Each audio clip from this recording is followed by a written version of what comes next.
Welcome to Comic Book Theater with your hosts, JR and the Wardawg.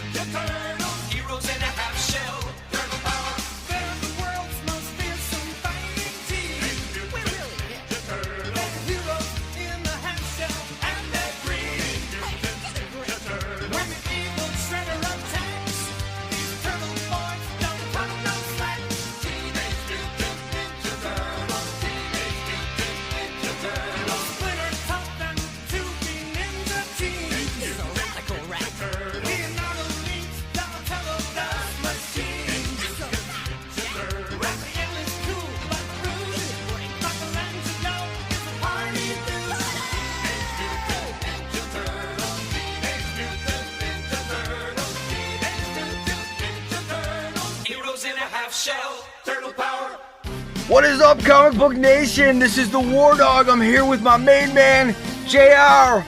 What is going on, JR? What's up, Wardawg? How's it going? It's going great, brother. It's going great. Another awesome podcast. We got two awesome guests. First up with us is Chris Pennybacker. What's going on, Chris? What it do, though, Wardawg? What's happening? What it do, brother? What it do? And our second guest is Mr. Jeffrey Beebe. Jeff, what's going on, brother? Hey, what's happening, guys? What's going on? So today we're going to talk a little X-Men, some Teenage Mutant Ninja Turtles. If we got some time, we're going to talk a little Spider-Man. John, why don't you give us a heads up on what's going on in the news today, brother? So this is what I've been reading online lately, is quite a bit of changes in the works in the X universe right now. Anybody that's been paying attention over the past day or so has seen that Rob Liefeld is coming back and creating a new character come April called Major X. And also, Major X is going to be hailing from an alternate universe called the X-Sistence, which is totally 90s. That's Rob Liefeld 90s goodness right there. The other thing that's happening major that's causing a bit of a stir in the internet community as far as the X universe goes is Shade, the first drag queen X-Men. And so with that kind of controversy swirling, I want to get your guys' opinions on where the X universe is going. We all know where it's been, and we know the history of the X universe as far as being before its time, as far as social issues go, as far as issues of equality with folks go.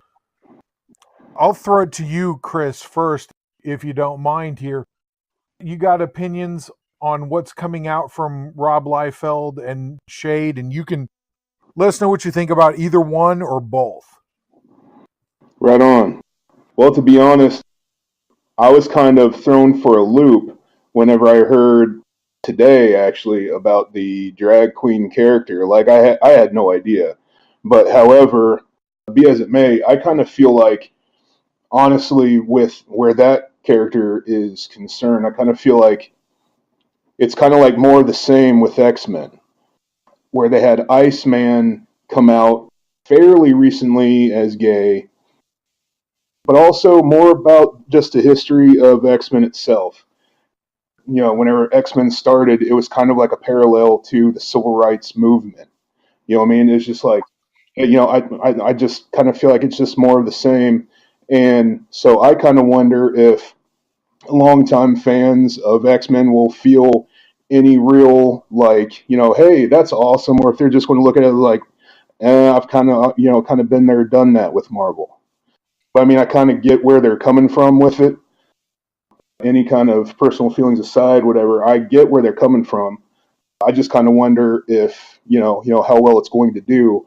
Whereas also outside of X-Men, but with Marvel in general, a few years back, they kind of had a change with some of the main characters. Like with Hulk, he became a alien that was also an alien boy that turned out to be gay or something.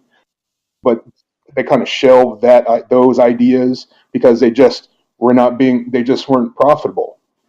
So I kind of wonder if it's going to be kind of like, the same aspect with that. If people are just not really going to seem to care, because if someone is kind of feels like that, there are those comics out there that gives those people a sense.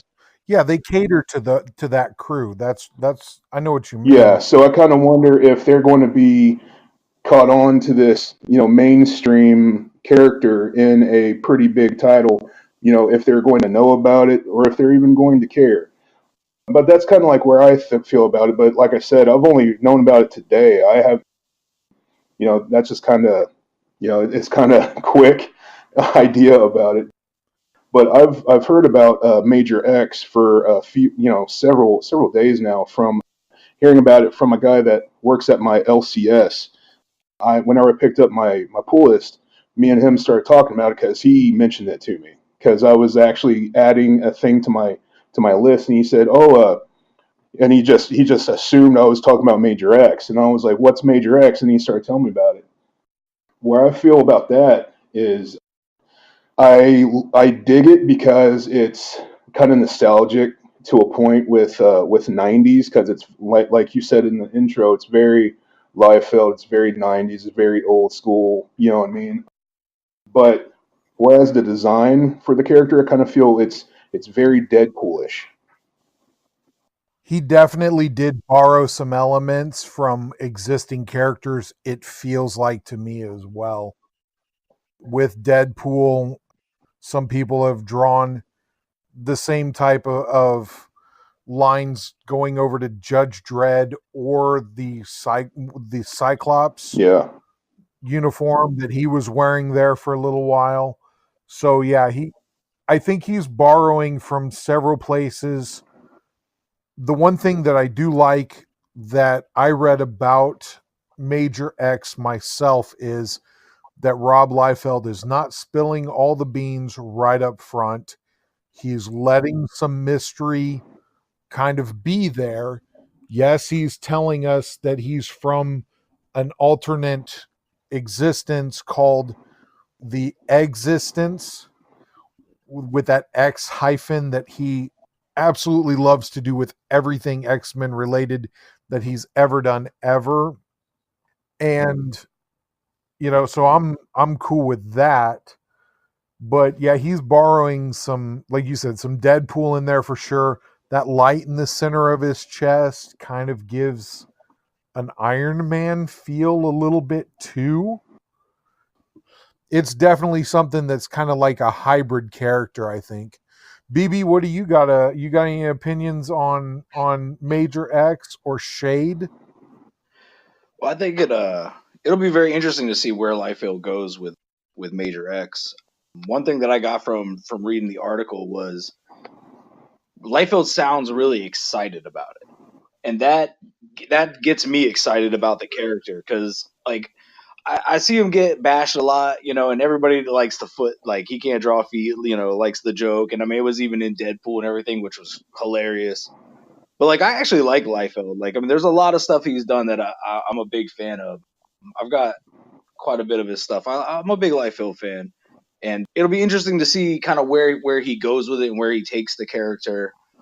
So I think it'll be interesting. It'll be interesting to see. As far as the Shade goes, if there was ever a line you were going to introduce a drag queen character to, X-Men would definitely be it. I mean, Right. not only for the name alone, but like Pennybacker was saying, with X-Men and how they paralleled like the civil rights, and that's the whole basis of the X-Men, being an outsider but being able to understand that you're special and you can be part of a team and you're all different but you're all the same. Like, so I get that. What I just heard about it today as well, so this is my just initial reaction to it. But you read the headline and of the article, oh, they're introducing a drag queen character to the X-Men. And my initial thought, my knee-jerk reaction is there really a need for that? Is there really a call for that, or is that just the sign of the times? Like, we got to put that in there. We got to put that out there. But after reading the article, it sounds like there are quite, they're talking about, the girl who's drawing it. It's talking about getting fan art and even sculptures and stuff made by fans from that one appearance of Shade before. So it sounds like there is actually a market for it. And if there's one thing I will always wholeheartedly support, it's making money. I mean, if there's a market out there for it, that's the whole point of putting out a product and selling it. Make that money. So if people want it, it's gonna sell. I mean, like anything going on nowadays, obviously Marvel's gonna throw their hottest artists at it and get a bunch of covers. So I mean, you're gonna have the numbers are gonna be boosted on collectability from artists alone. But I do like the fact that it's a new character. It's Shade. It's not like, hey, here's Hulk in purple fishnets. Like, that would really upset me. I'm real big on that. Like, I hate it when they take a character that I know and I love and I've grown up with and means something to me, and they're like, hey, by the way, Iceman's gay. I'm like, wait, what? Like, Since that's when, fine. right? Right, exactly. I'm like, yo, that's not, fucking hashtag not my Iceman like that. Like, when did this come about? So that's, I mean, if you're gonna do that, that's fine. I mean, I understand it. Create a new character and you're putting it in an existing universe and see how it does. I mean, maybe there's a market for that. I mean, I personally don't really have an interest in that, but again, it'll be interesting to see where it goes. I mean, in all reality, anything to keep the love of comic books alive. And if you're bringing in new readers and you're introducing people to the hobby and to such a great art form, like, it's all positive, it's all good. Right. So Wardawg, you want to weigh in with us on this as well? I know that we've talked privately about Major X and Shade as well. My feelings as far as how I feel about Rob Liefeld. His art really doesn't do it for me. But in that same way, I view it as not my responsibility to rain on someone else's parade. If you enjoy Rob Liefeld and you want to collect Rob Liefeld, everything that he's ever done, man, more power to you. Just like BB was saying, man, if it's going to bring more eyes to collecting comics, to reading comics, man, absolutely more power to him. So, Wardawg, how do you feel about it? Well, first of all, I mean, I understand the whole argument about the Liefeld artwork, but Liefeld's been a great creator as well, and that kind of gets lost with all the little jokes that get prodded at him. I mean, he's created Cable, he's created Deadpool. These are characters that a lot of us love. So I'm really looking forward to seeing what this new character has. I hope he still has the same moxie that he had when he was younger. And this character is as cool as Cable and Deadpool. If that's the case, then I'm stoked. I can't wait. As far as Shade goes, I think BB said it best. I mean, if it brings new readers to the comic, then I'm all for it. To me, I love comics. I want to see comics going on for as long as possible. I hope my kids can go to the comic book store and buy comic books. And if that brings more people and more money, like we've talked before, John, it's all about market value, right? I mean, it is. They need to sell comics, and the market's going to determine whether or not people actually care about it. Right. And to echo the sentiment that you guys have said here, I think I've made it pretty well known through the comic book communities, as far as Facebook goes, as far as any interactions that I have with folks, that I'm just about as big of a free market purist as it gets. So like you guys are saying, if somebody makes money at doing it, they're not physically harming anyone else while doing it, they're not stealing from somebody else. They're not taking advantage of someone else in a way that would be immoral, then yeah, I'm all for it. Now, with Shade, I have to admit to you guys, I question how much of a market there is for drag queen fandom. Now, having said that, everybody knows at least one drag queen, and that would be RuPaul. Now, there have been some speculation that maybe this character was based loosely on RuPaul, but that's kind of neither here nor there. I still kind of question how much of a market that would bring in. So, and there again too, what's that cross section between comic book fans?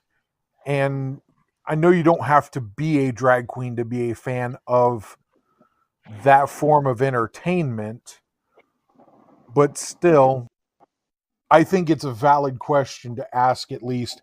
And I think the market eventually will end up answering it for us.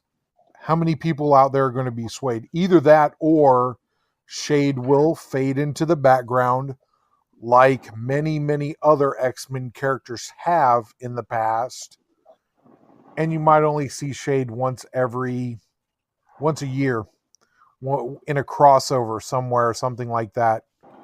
Anybody else have any more thoughts on the X universe before we I've got another hot topic here I want to talk to you guys about that I think you guys are interested in. Real quick, I think people are gonna like the idea of Shade. Like, whether you're in that camp or not, but a lot of people are gonna like the idea of Shade. But that was, like I said, that was my initial reaction. Like, is there really a calling for this? I mean, I would be very interested to see if Shade as a character lasts past 12 issues, like as a solid reappearing character, or if it's going to be just every once in a while comes into the story. My guess is probably not. I mean, on principle alone, you could throw any artist you want on the covers, and I'm still not going to buy them. Like, it's just not of interest to me personally. That's my own thing. And I mean, if that's your thing, I mean, that's cool. I fully support that. But I would be interested to see if it lasts more than 12 issues. You know what I mean? Yeah, absolutely. Absolutely. And it's a valid point there too. Now, of course, we all reserve the right to change our opinions on them based on how the artists and writers treat them. Because let's be real here, there have been many characters that initially people thought would be compelling that were dead ends. Marvel did a whole new universe back in the 80s that they thought was really going to revolutionize everything, and that the old superheroes might even fade away. And now you can't give away Marvel New Universes unless if the cover artist was an artist of some note. If Todd McFarlane did a cover in one of them, or Jim Lee did a cover in one of them, or some such thing. Yeah, they seem really good about writing a synopsis like online that makes you want to go and buy it. Like, oh, this sounds like it's going to be a great story, and then you get a hold of it, you read it, and it's like that's not what I was hoping for. And then after that, it Bait becomes and switch. only those collectible artists, like you're saying. People are only grabbing those issues because of the artist and not because of the actual story itself. Right. Absolutely. Absolutely. So I think that is a good place to kind of end that part of our show on as far as the X universe. What I'm really curious from a couple of shellheads that we have with us here is the Teenage Mutant Ninja Turtles reboot that by all accounts is going to be happening this year. So again, we're all familiar with how the Teenage Mutant Ninja Turtles came into being. We're familiar with the 90s cartoons, the comic books, the live action, then the CGC reboot.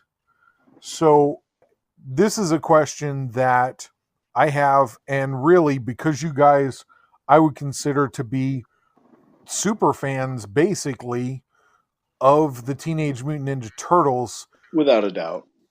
Yeah, I think for sure. Why do you think that the franchise needs a reboot?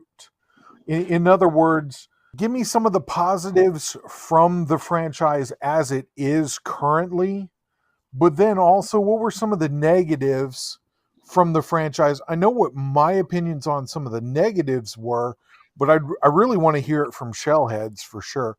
Well, the interesting thing about the Turtles is it just doesn't die. Like there's been so many different iterations. It's been cut, sliced, chopped so many different ways, and it just like Turtles, it has a staying power for some reason. And I can't put my finger on what it is, but for some reason, but I mean, there's a magic to the Ninja Turtles, like it just doesn't die. I mean, after that live action, who could have foreseen it ever surviving that horrendous show?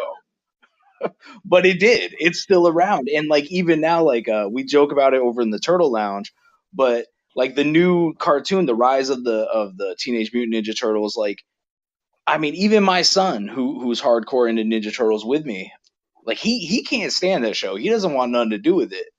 But like Chris Pennybacker and I have talked about, you know, it. But for somebody out there, like that's their introduction. That's their Ninja Turtle. Like that's what's bringing them into the world. I mean, I was an adult before I ever read the original comics, and it's so different than the fun, campy TV show that I grew up with in the the cartoon from the early '90s, and it's so different than the rough, tough, dark movies from the '90s.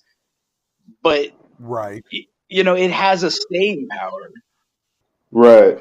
And what's good about it is what Jeff's getting at is that not is it just because that may not be our Ninja Turtles right now, but we still have that, and we can always go back to that anytime we feel like.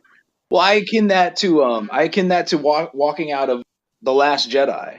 You know, I walked out of it with my buddy, and the two of us went and saw it together. And you know, we're both hardcore Star Wars guys, and we walked out, and he's just like, you know, he was like, you know, I wasn't feeling it. Like he, you know, he had some, you know, everybody's got their thoughts on this, that, and the other about the movie. But as we're walking out, there was these kids walking out with their dad, and like the look on their faces, they were so jazzed up. I was like, well, that it doesn't even matter what I disliked about that movie or what, you know what I mean? Like for those kids, that just opened up a whole world to them that they're going to stay with that forever.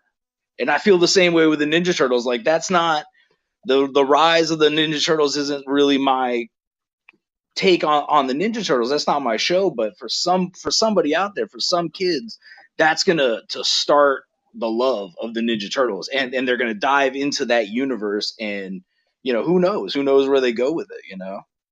So, real quick, on this latest incarnation of the cinematic Teenage Mutant Ninja Turtles, what were some of the things you guys thought that they got right with those turtles?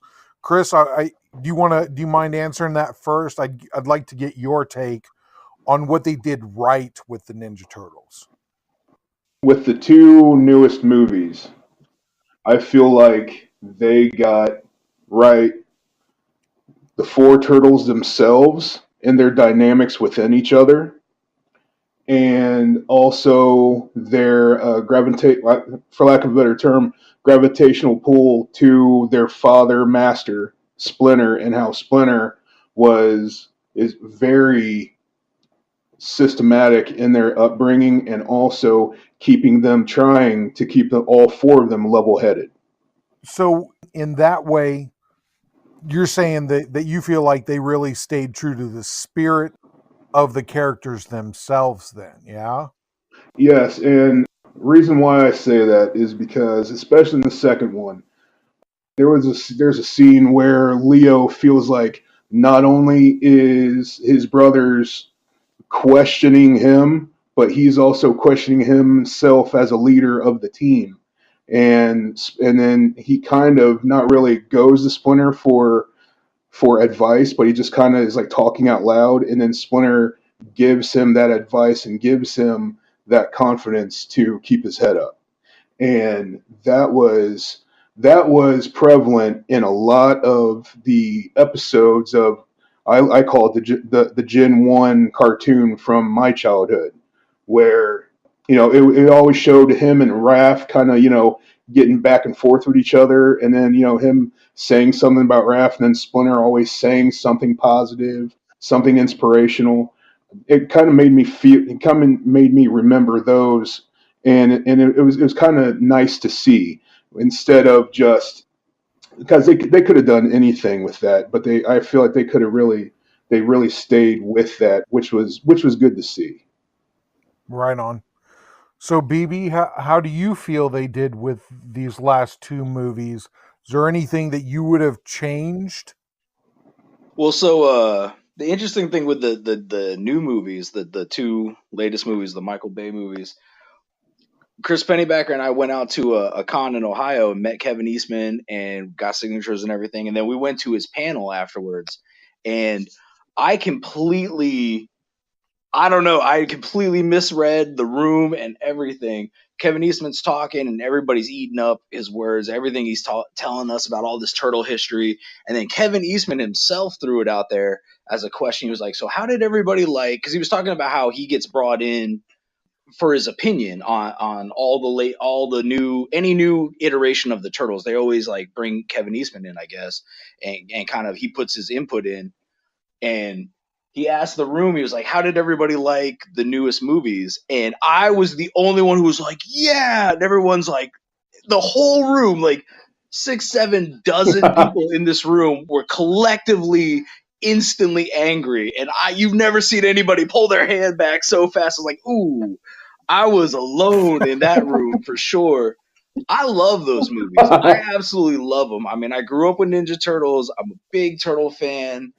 My son just latched onto them at a very young age, so we've shared that together. And I love the Ninja Turtles, and seeing them on screen again for me was huge. And Chris Pennybacker and I were talking about it afterwards. We left the panel, we went out to lunch, and we were talking about it. And I think Chris said, one of the issues that he or a lot of people feel is like it was like they weren't the same turtles; they were too mature. But to me, and this is just me personally, but for me, that worked perfectly because I was introduced to them as a young kid, Saturday morning cartoons, watching these really young teenage turtles. I mean, I'm thinking like they're like 13. They're teenagers. They're goofy, and then the movies come out and they're a little more edgy, but they're still, it's like to me in the movies they're like 15, 16. It's like they're a little edgier, they're a little more adult, and as someone raising a teenager, you know what I mean? Like I can parallel to that, this I can do everything, I know everything, and the dad's like, oh, as a dad, or Splinter's like, you're not ready for this, trying to pull them back and keep them within their limitations. They were more like middle-aged teenagers. They're 15, 16, whereas in the movies they're far older. They're 18, 19. You know what I mean? Like it just seemed like the natural progression. I would have been disappointed if it was like rehashing the same 90s turtles that we already seen. I mean, those were great and I love those movies, but I absolutely love, Casey Jones aside, I absolutely love the newest movies. I mean, I can't wait to see where they go with this reboot, which is funny because we were joking about it over at the Turtle Lounge. We were talking about it like, well, what are they going to do? Is it going to be more CGR? Are they going to bring back, I was like, Jim Henson's gone. Like, you can't do that over again. I was like, you know what we haven't seen yet? I was like, I want marionettes, like Team America style marionettes would be hilarious. Or a Lego movie would be great. Like a Lego Ninja Turtle movie would be hilarious. That would be fucking funny to me. Absolutely. I would love to see that. A Lego Turtles movie would be awesome. That is an awesome call. But the one thing about the Turtles movies that really stood out to me was how cool they made Raphael. Raphael was always one of my favorite characters, and I mean, just watching those movies, I just fell in love with his bad attitude and everything about him. And like you said too, with Leonardo, I mean, the way that he had to become the leader, it wasn't just like, all of a sudden we assume he's the leader. He had to convince all the others that he was the leader. So, that's my take on that. JR, what are your thoughts on all of this? Well, I was going to actually say here that you're talking about it being a feel of an older teens. To me, it actually just felt like updated teens, because none of us are in our teens anymore, but like you said before, we act like we're in our teens a little bit sometimes. But you didn't say that. That was my interjection. Every day, though. What what it really ends up being at the end of the day is, just like anytime you reboot something, you have to update. You have to make it contemporary for the teenagers that are in today's society. And let's be real, man. Being a teenager today, being a 13-year-old today, it feels like the equivalent of being an 18-year-old when we were that age. And again, I'm probably a little older than most of you guys, except for Wardawg, because he is old as dirt. That's right. Screw you. I'm not that old. Old. Anyway, but you get what I'm saying, though, that when we were kids, you were told, hey, you're not going to have a calculator in your pocket. You better learn to do math. Our kids are raised during a point in time that email is too slow. That's true, yeah. An instant message is on the verge of being too slow. So you're going to have a movie with 4 turtles, all faces planted in their iPhones, texting each other. That could be the next iteration of Raphael, is that he's busy checking his Facebook status all the time and not wanting to be bothered by the other 3. And Mikey is likely ordering on the Domino's app this time. That kind of stuff. All of those things are things I fully expect in the next reboot myself. So another question as far as the movies go here, what's an ideal situation? You guys, lifelong turtle fans, what would be an ideal situation for the reboot? And BB, you said that you were really satisfied with this last incarnation, except for maybe Casey Jones. Yeah, they screwed Casey Jones up. I'm curious who you guys would maybe want to cast to play somebody or to voice somebody. And, let's go crazy here. If it's somebody from the past, there's no way they could do it now. Just your dream casting for this. BB, who would you want to play April O'Neil? Oh, geez. I don't know. I like Megan Fox a lot. I'm a big Megan Fox fan, so like that was satisfying for me. I know a lot of people hated on that, but in reality, like we were just talking about this, but for the new movie, I mean, with CGRs and stuff the way they are now, I mean, we were talking about like what villains it would be. Like, are you really going to rehash the Shredder again? We've seen Krang now. If you did the Rat King, I think like with CGI now, I mean, you can make an amazing Rat King, commanding an army of rats and just CGI thousands of rats, at his bidding. If Rat King and Baxter Stockman comes back and does the Mousers and that's on screen, you could literally cast anybody or write any story you want, and I wouldn't even care. You could have my money. It's all good. Now that part, I just want to make this known for this podcast. The Mouser part, that was my idea. Yes, controversy. We like controversy around here.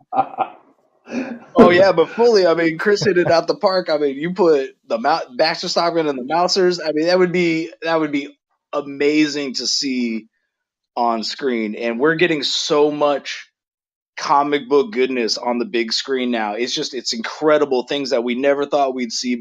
You know, as a kid, these characters you love, we never thought we would see this on the big screen, and they're doing it in a big bad way, and it's just epic. I love it. Yeah. But full props to Pennybacker Yeah, for the Mousers. I will concede that for sure. Thank you, sir. Thank you. Bow down. Bow. Thank But you. if they knock it out of the park with this one, then that could set it up to keep going with the Turtle movies. And I mean, if the next movie we could get the Mutanimals and everything rolled in and just really open up the Turtle universe, I mean, that would be incredible. I mean, who knows how far it could go? Because Turtles it never dies. It never dies, and they have so many characters that have. I mean, they've barely touched the tip of the iceberg on the villains that they could have on screen. Like just now, considering we just now got Bebop and Rocksteady, and I mean, and that only took like damn near 30 years to get. Far too long. You know, I mean, they could do so much stuff. Like heck, if they even wanted to, go with some big nards, they could do the invasion of the Triceratons. They could make a solid trilogy out of the next reboot if they played their cards right. So would you guys be opposed to them doing some type of crossover event in the future? I know, and this is slightly off topic, but there's rumors that they're going to do a G.I. Joe Transformer crossover at some point. Is there another film franchise or another franchise you guys would like to or mind seeing them cross over with in the future? Well, Turtles have had so many crossovers throughout the course of the comic book history that you could do a whole bunch of different crossovers, and hardcore Turtle fans won't be mad at it at all. Whether or not that'll grab the attention of the general public, that's a little different, because there's so many villains in the Turtle universe. You could, like Chris was saying, I mean, there's so many you could choose from, but how many are your everyday average moviegoer going to latch onto? You know, I mean, most people are only going to remember a few episodes from that 90s cartoon. You know, how many can you really go with? But it'll be interesting to see what they do, because there's so many characters in that universe. And with the new IDW run, they've introduced new characters to the universe and whole new storylines. Like, are they going to go with all the old school characters? Are they going to bring in some of the new people, like a Lopex? And like, I mean, are they going to bring in some of the new characters? It'll be really interesting to see how far they expand it. So what's your issue with Casey Jones? I mean, Green Arrow playing Casey Jones, isn't that like ideal? Oh, it just the thing with Casey Jones is I mean, he wasn't the Casey Jones like that from the comic book. I mean, when he showed up on screen, he was this cop, and then he gets suspended because he let Shredder go, and he didn't let him go, but Shredder got away. And then he had one scene in the entire movie where he shows up in the mask, and they do that stupid Stacy Moans joke, which was so epically lame. And then after that, you never see him with the mask again. I'm like, where's the golf bag with the whole implement of garage found weapons? Like, because that's stuff that we did as a kid. You know what I mean? I got a baseball bat and a golf club and a cricket bat, and like, I'm gonna go out and fight crime. I see where you're coming from. Yeah, that's a good point. I mean, Casey Jones in the comic book, you never seen him with, or in the earlier series when we were kids, you never seen him without that hockey mask on. And yeah, I guess they had to show Green Arrow's face. I can't think of what his name is at the moment, but they had to show his face for all the ladies. But yeah, I can see exactly where you're going with the Casey Jones thing. Well, it seems like they had the one scene with the mask on just to establish, hey, this is in fact Casey Jones. And then after that, you never saw it again. It was like a completely different character. A book Shredder from Hell came out, and it looked really interesting. Had some really great covers. You guys are probably the experts on this. What are your guys' thoughts on that book? So that, should I buy it? Is it good? Dude, call your LCS, see if they have it. If it's snowing, downpour rain, go pick it up. You will not be disappointed. We almost get hesitant on some new stuff that comes out. There's so many covers coming out. It's like they're really pushing it hard. Is this going to be any good or is it not? And Chris and I ordered a bunch of different covers. There's so many good ones out there. And then I got my regular cover from my LCS, brought it home. That was the first book I read out of my stack. And from start to finish, I was completely blown away. The writing is excellent. The story is great, and it leaves you wanting more. I mean, when I hit that last panel, I don't want to give away any spoilers or anything, but when I hit that last panel, absolutely, definitely left me wanting for more. But the art on every single page is it's gorgeous. The whole book is extremely well done, not just from like a Super Turtle fan point of view, but just the art from start to finish is amazing. The flow of the book, it has a very natural feel. It's great. It's a really good read, and it's a new. There's, like I said before, there's been so many iterations of the Turtles. It's like, what else can they do? And then this was just out of this world. It was brand new. It was something to get excited about, and it left you wanting more. I can't wait for number 2 to come out. I'm super excited. The art and the layout of that book was phenomenally done. It's on par with everything Joe Benitez does with Lady Mechanica.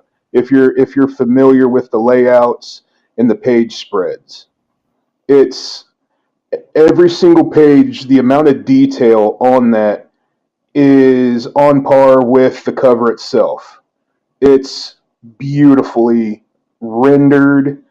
Every bit of it is just wonderful. It's so worth the cover price and more, honestly. Like and like what Jeff just said, because of what can you do with the Ninja Turtles that technically whatever. It's very original and it's fantastic. And as soon as I was done with it, I needed number 2 so bad. Like I was willing to punch my grandma in the face. Seeing that last panel, I was ready to punch Chris's grandma's in the face too. So. Oh, behave. Well, yeah, that's how she does her, though. You know what I mean? Yeah, baby. Nice. So we talked a ton of Turtles. John, what's the next topic that you think we need to discuss before we wrap this one up? Real quick before we go that way, I got one last question for our turtle experts here. Yeah. I got to know, if you're a Teenage Mutant Ninja Turtles fan, does that by default also make you a Daredevil fan? Oh, man. That's actually the response I was looking for right there was just the crickets. So that's fine, guys. That's fine. I know that was lame. Actually, truth be told, I have always enjoyed Daredevil, and actually before Jeff flew out to what he likes to call the TurtleCon that was in Ohio in September, where we met Eastman, and Eastman was going to have his panel. Whenever he came out the night before, me and Jeff were talking and just getting super pumped up and all that stuff. He actually mentioned, he said, I wonder if in his panel, if he's going to elaborate any on the rumor about the Daredevil thing, whatever. And boy howdy, that was like the opening thing of his panel. Like he was just sitting up there talking about just dropping knowledge bombs on this crowd of a bunch of uber nerds, just mouth agape and drooling at every little bit of things that he was saying. and he just openly said it, and then Jeff looked at me, he goes, and there it is. You know what I mean? It's like, there it is. I mean, to the point that like it even if you didn't really know the rumor, it's in front of you, like it's clear as day. The foot, the hand, stick, splinter, like it's as clear as day. Nobody, like, I never picked up on it until I was at that convention. Yeah, there was a lot of hardcore turtle guys in that room that their minds were blown by the stuff Kevin was dropping. Oh yeah. But no, I don't think you have to default be a Daredevil fan. I mean, I am a huge Daredevil fan, as well as the Turtles. But by default, like, you don't have to like one to necessarily like the other. The Turtles have their own thing going on. But I love the intercontinuity between the two of them. You know, that's just great. All right. So since Wardawg was asking us to transition away from that, I appreciate you guys answering that and not making me look as stupid as I felt for asking it after I asked it. And we got the crickets in there. But real quick, this one is something that hit. Actually, we're recording this on the 19th. This was posted that I'm aware of on the 19th from George Perez. As far as, I'm not going to read the whole statement that he made through his Facebook, but essentially, due to some of the health issues that he's been having recently, diabetes, heart ailments, he's having some vision issues as well. It's actually going to force him to retire at the end of 2019 from attending cons regularly, except for 2. But the other thing, and this is the one that's pretty much effective immediately, is he's retiring from creating any new comic books at all. So with something like that, I think it's something that we really do need to address here, because that's huge news to the comic book community. But also, I don't want to call it a farewell tour, but if you check out what his upcoming cons are for this year, he's saying yes, he will attend, he will sign, and he will do photo ops for free, but he's limiting himself to 5 con style sketches per con that have to be reserved within the first 30 days. So he's really lightening his load. Now, the other thing that's great about a guy like George Perez, too, is that his appearance fees, and he's been doing this for a while, this isn't news to anybody, but his appearance fees all get donated to charity, as well as what he makes from the con for doing the sketches there at the con. That all goes to charity. He's doing this as gracefully as I can imagine any creator or artist could do this, in that he's kind of saying goodbye to the majority of his fans, because if you're not able to make it to, I believe that it is Dragon Con is one, and I believe the other one is Fetish Con. Yeah, baby. I'll have to relook that part up, but there are only going to be 2 ones that he still intends to go every single year to regardless. But the rest of them, if you don't live near either one of those cons, most of us aren't going to get the chance to go by and say hi and say thank you to him in person like we all would like to. I'd kind of like to get your guys' thoughts on that, and especially with this in the light of, we just lost it. It's been a couple of months, but still, in the relative scheme of things, we just lost Stan Lee. And while it was not completely unexpected to lose Stan Lee, it was still a shock to the community. And there's a lot of people that kept putting it off, saying Stan's going to live forever. I would definitely like to get your guys' thoughts on George Perez and the work that he's done, as well as what you think this means for the comic book community as a whole.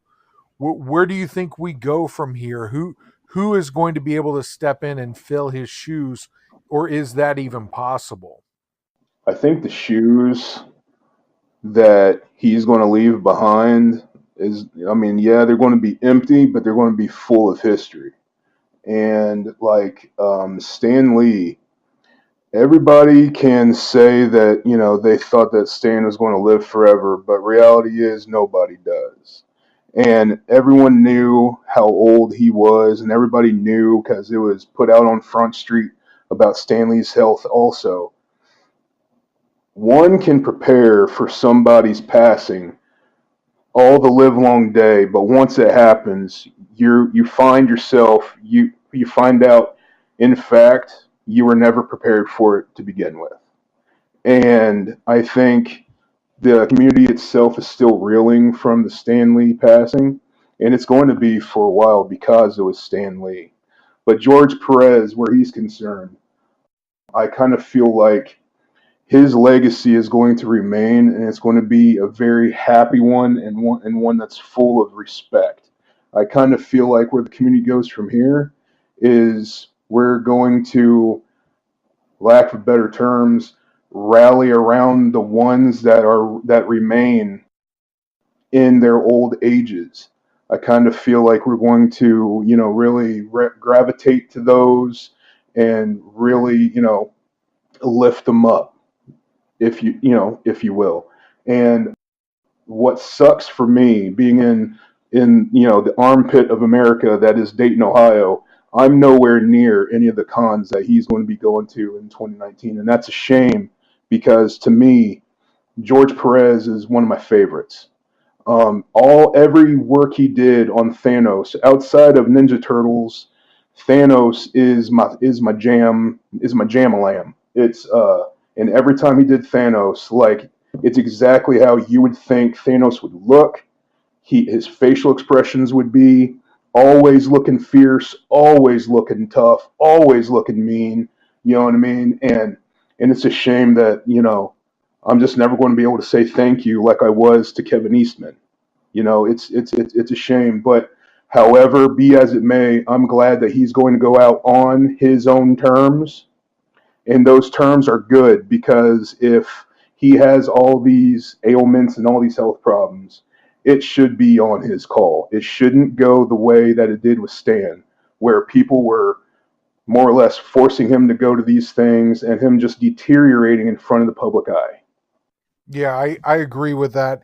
And like I say, this definitely, from what he's saying on Facebook, it appears that he's going to, I mean, again, he very poignantly says he's not looking for pity by saying this or anything like that.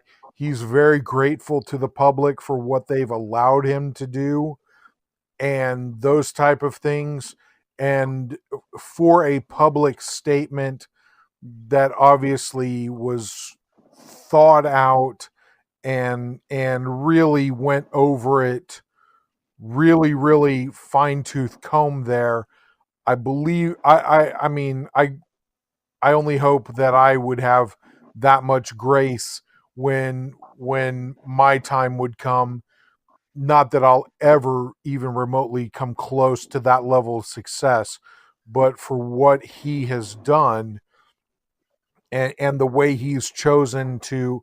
The other thing that I'm with here is he's choosing to do this. He, like you said, it kind of felt there towards the end like Stan was being pushed and poked and prodded a little bit more than any human being should ever have to endure.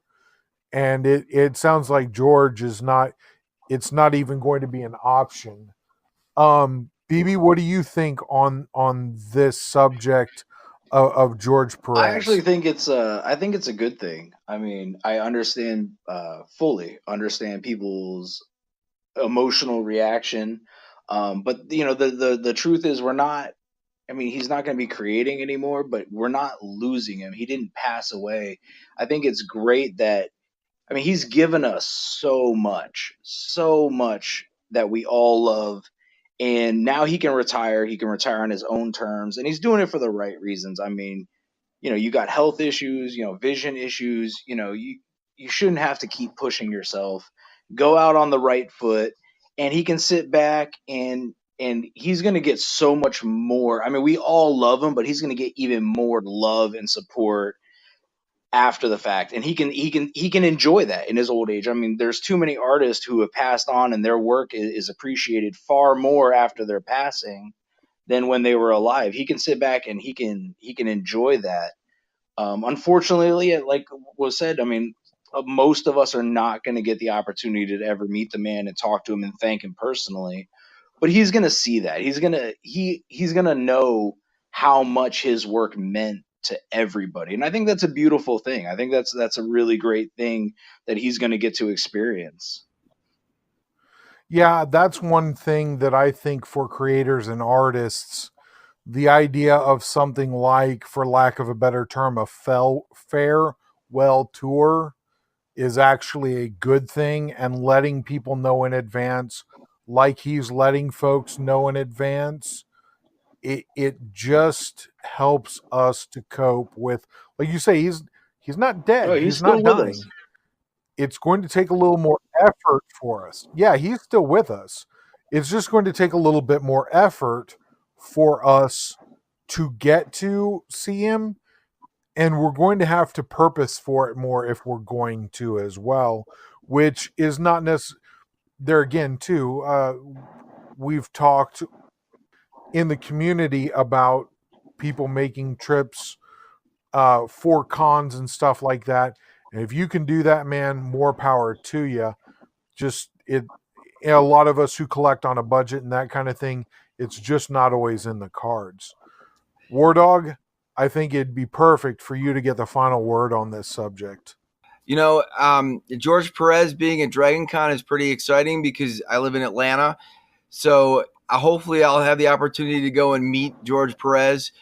I'm a fan of all artists, and it's sad to hear that he's having health issues. But I, like the other guys said, I'm glad that he's going out on the note that he wants to. Hopefully everything works out well for him, and financially he's well, and physically he can rest, relax, and just enjoy the rest of his life, really. Hopefully that didn't sound bad, but with that being said, no, I don't think it did. With that being said, we have approached the hour mark. Does anybody have any final thoughts before we wrap this one up? Just real quick, I was just gonna throw out there to respond to JR's question of who's gonna fill George Perez's shoes.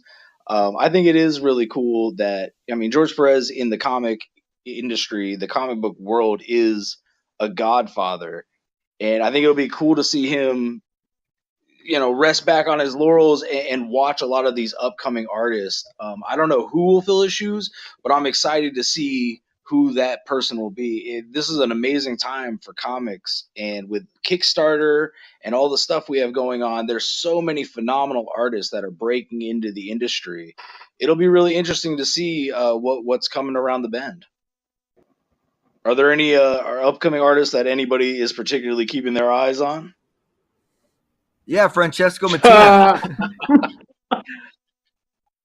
Yeah, but that's for entirely different reasons, Wardawg, and we all know it. If you're not familiar with that, check out the last podcast. You'll know exactly what Wardawg's talking about. Yes, and John, you haven't asked them about Darth Jar Jar yet. I'm really curious to see what their thoughts are on Darth Jar Jar. Oh, yeah. Okay, so guys, check this out.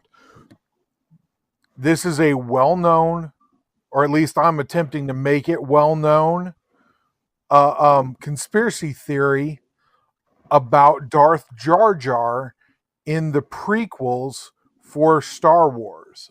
Okay, so this is the premise. Basically, is that original plans for the prequels were to mirror the original 3 Star Wars episodes. At some point, George Lucas got cold feet and pulled Jar Jar Binks from being the big bad behind everything, and that's how we get Count Dooku. So my personal theory on that is we can blame the good old internet for that. That if we didn't have the burgeoning internet at the time, we would have Darth Jar Jar right now. And personal opinion here, I believe Darth Jar Jar would eclipse Darth Vader as the most hated, most villainous villain of all time ever. You heard it here first. I'm actually a huge fan of this theory. I absolutely love the theory of Darth Jar Jar, and there's so many great fan theory videos out there that are super compelling that draw the lines. That he was actually the idiot savant moving in the background, shaking and moving and setting the whole thing up. I'm a big fan of it. I like it. It's a fun fan theory that you can roll with. Yeah, I actually was led on to this many years ago whenever I was in culinary school. A buddy of mine that I was in butchery with, he actually dumped it on me, and I just looked at him, stopped what I was doing. It felt like I stood there and stared at him with my eyes crossed for like 5 minutes. And I was just like, "Are you serious?" And he was like, and he said, "Yeah, just go onto YouTube." So whenever I was leaving, I went onto YouTube and I saw a clip of someone mash things together. And I actually saw a clip of George Lucas himself in front of storyboards talking with people. And he touched one of them and he says, and I'm quoting from this, he said, "Now remember, Jar Jar is the key to everything." And whenever I saw that, I was like, holy monkey. I'm telling you, the more that you delve into it, and the one that introduced me was an 8-minute video that completely changed the way that I looked at the prequel trilogy completely. Now there again, I don't mind the prequel trilogy as much as many hardcore Star Wars folks do, but yeah, it completely changed everything for me. And honestly, just like that, I've said this, and if you listen to the last podcast, I went into it a little in depth about Yoda. Really, if the same treatment was given to Yoda that was given to Jar Jar, we would have never known Yoda as the Jedi Master that we know him today. There's no way, absolutely no way. The movie studios would have freaked out about it. You know, they're so conscious about those kind of things that you can't make a mistake anymore. Some of the most brilliant things that have ever happened in all of humankind were actually originally mistakes. And, you know, but people were allowed to make mistakes once upon a time. And now there's no room for mistakes whenever you're talking about hundreds of millions of dollars at stake and people's careers at stake and stuff like that. I think that's the difference between having puppets and having CGI. I mean, CGI is either good or is bad. You know, what makes the first 3 Star Wars movies really, or probably episode 4, 5, and 6, the most epic thing is that everything kind of looked real. Where when you got CGI, it looks a little fake. So of course, could you imagine Jar Jar if they had to do actual masks and rather than CGI? It might have been a little bit more intriguing of a character than what they ended up with after, you know, the first three or episodes. But with all that, I agree with that. with all that said, I know you all agree with me. With all that said, we had some